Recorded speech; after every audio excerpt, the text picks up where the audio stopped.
Hello friends, स्वागत है आप सभी का सीबीबीकल आर्ट्स क्लासेस में। दोस्तों, आज के इस वीडियो में बात करने वाले हैं शिक्षा शास्त्र एजुकेशन के बारे में। जिनका सब्जेक्ट शिक्षा शास्त्र है उनके लिए काफ़ी ज़्यादा महत्वपूर्ण है ये वीडियो, क्योंकि विस्तार में आपको बताएंगे शिक्षा शास्त्र क्या होता है।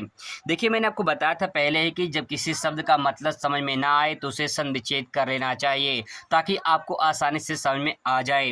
शिक्षा शास्त्र को मैंने दो भागों में बांटा है, शिक्षा प्लस शास्त्र में। शिक्षा जो है ये संस्कृत शब्द के शिच धातु से बना है, जिसका अर्थ होता है सीखना। यानी शिक्षा का तात्पर्य होता है सीखना। शास्त्र का तात्पर्य होता है विज्ञान, या कह सकते हैं नियम, या कह सकते हैं अध्ययन करना, शास्त्र कहलाता है। अगर इसकी परिभाषा की बात करें तो परिभाषा बहुत ही सिंपल में मैंने लिखा है, इसे आसानी से समझ सकते हैं।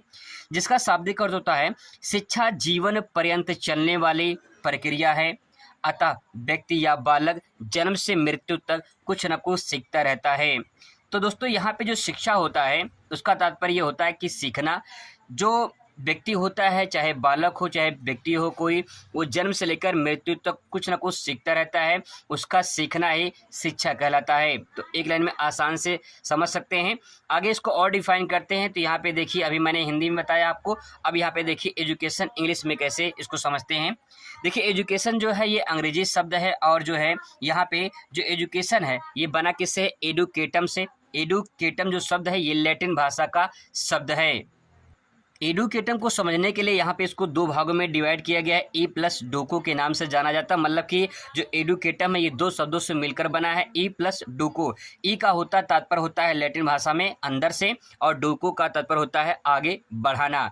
इसका तात्पर्य ये होता है कि अर्थात कह सकते हैं बालक में अंतर्निहित गुणों या शक्तियों का बाहर से निकालना या विकास करना शिक्षा कहलाता है। बहुत ही सिंपल वर्ड में आप समझ सकते हैं। जैसे मान लीजिए कोई बालक है, ठीक है, उसके अंदर कुछ ना कुछ शक्तियाँ होती हैं, मतलब कुछ ना कुछ जो है उसके अंदर क्वालिटीज़ होती हैं, कुछ ना कुछ उसके जो है विवेक बुद्धि होता है। अब क्या होता है, जो उसकी क्षमता है सोचने की, समझने की, जो उसके अंदर क्वालिटीज़ हैं, जो उसके पास शक्ति है, जिसके माध्यम से वो कुछ ना कुछ बता सकता है, कुछ ना कुछ बोल पा रहा है, कुछ ना कुछ जो है विचार कर रहा है, तो उसका बाहर निकलना ही क्या कहलाता है, या विकास करना ही क्या कहलाता है? शिक्षा कहलाता है। आसानी से समझ सकते हैं। इसके बाद दोस्तों कुछ परिभाषा यहाँ पे है, इसको समझ सकते हैं परिभाषा के आसानी से। शिक्षा शास्त्र को कह सकते हैं शिक्षण कार्य की प्रक्रिया का अध्ययन करना ही शिक्षा शास्त्र कहलाता है। तो यहाँ पे जो शिक्षण कार्य होता है, यानी शिक्षण कार्य के मतलब ये होता है कि जैसे कि आपको टीचर पढ़ा रहे हैं, तो आपका जो शिक्षण कार्य है, यानी जो आप मतलब टीचर पढ़ा रहे हैं, आप पढ़ रहे हैं, तो ये जो प्रक्रिया है, जो प्रोसेस है, इसका अध्ययन करना ही शिक्षा शास्त्र कहलाता है। एक छोटी सी परिभाषा देख लेते हैं फोरबेल के अनुसार। यहाँ पे देखिए, फोरबेल ने कहा है कि शिक्षा वह प्रक्रिया है जिसके द्वारा मानव के व्यवहार में परिवर्तन होता है। तो यहाँ पे शिक्षा क्या है? एक प्रोसेस है, अजब प्रक्रिया है एक, तो जिसके द्वारा मानव के व्यवहार में परिवर्तन होता है।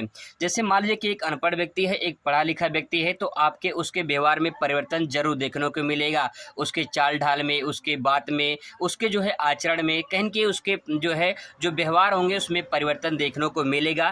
तो जो परिवर्तन देखने को मिलेगा वो किसके आधार पे? शिक्षा के आधार पे देखने को मिलता है। तो यही फोरबेल ने कहा है कि जो है शिक्षा एक प्रक्रिया है जिसके माध्यम से मानव के व्यवहार में परिवर्तन लाया जाता है।